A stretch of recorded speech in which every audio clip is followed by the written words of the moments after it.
आलम रिजवी साहब, मुमताज आलम रिजवी साहब, मैं बहुत आदर सम्मान के साथ ये सवाल आपसे पूछ रहा हूं। ये टोपी पहना है, इसको गोली मार दो, ये दाढ़ी है तो इसको मार डालो, क्या ये मुसलमानों को डर दिखाने की कोशिश नहीं है? तो क्या है ये बताइए आप। देखिए, बहुत बहुत शुक्रिया आपका। मैं एक चीज बताऊं कि मुसलमानों को जिस तरीके से एक तबका जो है वो चारा और दूसरा बेचारा, इस तरीके से उसको पेश किया जा रहा है, और ये बिल्कुल कतई अच्छा नहीं है। और मुसलमानों को खौफजदा करके या नफरत अगर कोई फैला रहा है तो हम भी नफरत फैलाएंगे, कोई कांटा राह में बिछा रहा है तो हम भी कांटा बिछाएंगे। न तो ये हमारा दीन सिखाता है, न तो इस्लाम सिखाता है।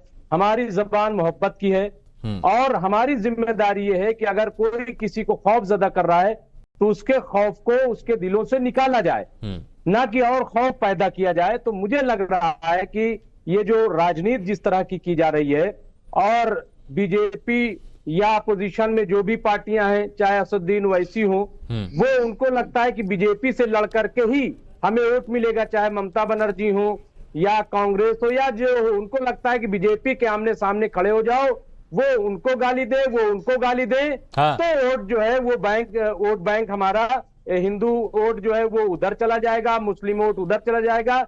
ऐसा कुछ भी होने नहीं जा रहा है इस चुनाव में। इस चुनाव में जो डेवलपमेंट, रिजवी साहब जिम्मेदारी के साथ आप बात रख रहे हैं, दोनों पहलुओं की आप बात रख रहे हैं। रिजवी साहब, मैं बस इतना आपसे जानना चाहता हूं अभी शुरुआती तौर पर, क्या ये भड़काऊ बयान की श्रेणी में नहीं आता है?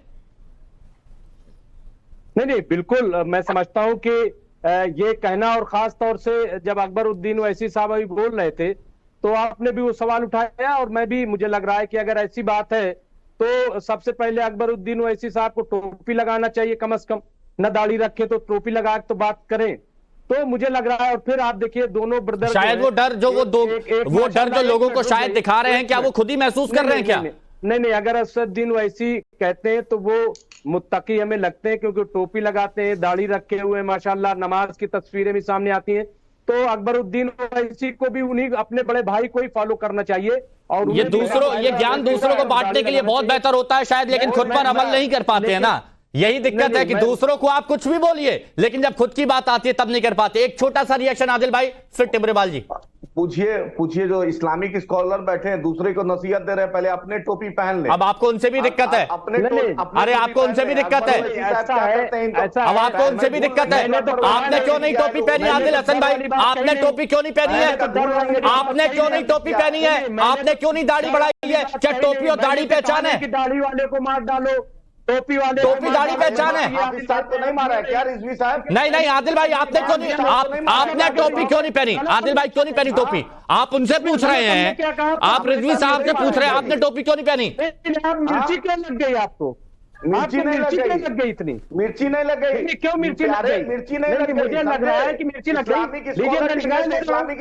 ये लीजिए पहन ली टोपी। अच्छी बात है, दुकानदारी अच्छी चलेगी। नहीं, अब आप बताइए आपकी कहाँ है? अरे आपकी टोपी कहाँ गई? आदिल भाई आपकी टोपी कहाँ है? आपकी टोपी कहाँ है? क्यों? अगर आप मेरे मेहमान से नहीं आदिल भाई, अब आपको जब खुद पे आता है तो दर्द होता है कि नहीं होता है? आप अगर मेरे मेहमान से, जिनको मैंने सम्मान के साथ बुलाया है, आप उनसे ये सवाल पूछेंगे, अब वो सवाल जब बैक फायर हो रहा है तो आप नहीं, तो आपको मिर्ची लग रही है। अरे मिर्ची नहीं लग रही है, अपनी मर्जी से टोपी पहनेंगे। हाँ, तो अपनी मर्जी से वो भी पहनेंगे, अपनी मर्जी से वो भी पहनेंगे। आपको कोई अधिकार नहीं है उनसे पूछने का। लो, मुसलमानों की आप बात करते हैं, एक मिनट, ये बात समझनी चाहिए सबको। मुसलमानों के हक की बात करते हैं, मुसलमानों को डर दिखाते हैं कि आपको गोली मार दी जाएगी, आपकी लिंचिंग कर दी जाएगी, और यहाँ पर एक मुस्लिम स्कॉलर से आप बोलते हैं कि आपकी टोपी कहाँ है? वाह प्रियंका टिमरेवाल जी, ये तो हो गई अकबरुद्दीन ओवैसी की बात। एक मिनट रुकिए, देखिए सारे मेहमान हैं, तुरंत आता हूं सबके पास। प्रियंका टिमरेवाल जी, ये तो ओवैसी साहब, असदुद्दीन छोटे वाले की बात हो गई। अब असदुद्दीन साहब मुस्लिम महिलाओं के पास जा रहे हैं और उनसे कह रहे हैं कि 3 तलाक के कानून के खिलाफ वोट कीजिए। देखिए, एक महिला जो कि भारतीय जनता पार्टी की कैंडिडेट है माधवी लता, एक महिला दोनों भाइयों पर, AIMIM पर भारी। देखिए, ये होती है नारी की शक्ति। अब एक नारी से इनको कितनी असुविधा हो रही है। अभी ये भाई साहब कह रहे थे, इन्होंने अभी एक कमेंट दिया कि टोपी पहन लीजिए, आपकी दुकानदारी अच्छी चलेगी। इसी बात से आप समझ जाइए ये क्या कहना चाहते हैं, यानी टोपी और दाढ़ी के नाम पर ये अपनी दुकानदारी चलाते हैं, इसीलिए ये सामने वाले को भी यही सलाह दे रहे हैं। देखिए, मैं कहूंगी कि 3 तलाक जैसे मुद्दे पर ये आज जो है लोगों को भड़का रहे हैं। पहले तो इन दोनों भाइयों को बोलिए कि अपने एक परिवार की सूची निकालें जिसमें 3 तलाक और हलाला कितने बार इनके परिवार में हुआ है, उसको ये सबके समक्ष रखें, उसके बाद जनता की बात करें। देखिए, आज नारियों को जो भारतीय जनता पार्टी ने सम्मान दिया है उससे इनको तकलीफ हो रही है, इसलिए ये 3 तलाक जैसे मुद्दे का भी विरोध करते थे, इसीलिए ये सीएए जैसे मुद्दे का भी विरोध करते थे।